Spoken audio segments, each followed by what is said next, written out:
Zimbabwe's booming real estate and property sector is drawing world-class home designers from across the globe. Our first business story.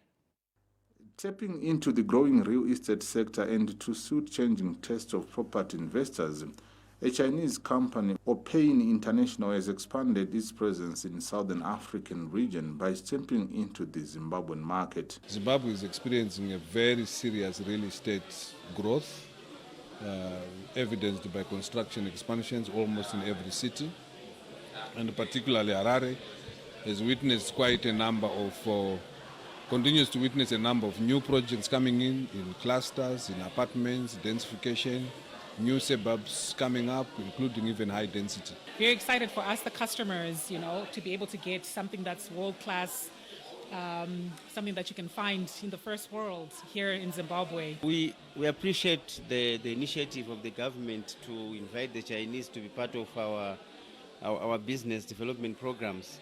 And I tell you, people who are not aware of the excellence and the superb investment that the Chinese are doing, they are mistaken. Oppein International Overseas Business Manager Mrs. Gao Fei says Zimbabwe's economy is proving a good bet for their long-term growth plans.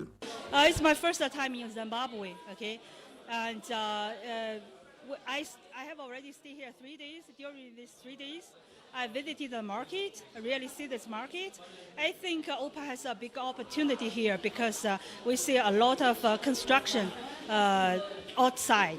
And we see the economic of Zimbabwe is going up. President of the Institute of Architects Zimbabwe, Mr. Arthur Matondo, says these developments are crucial in meeting the growing needs of property investors. I'm here to manage legislature with regards to design. So any design should be done by people who are registered and duly legislated to do that kind of work.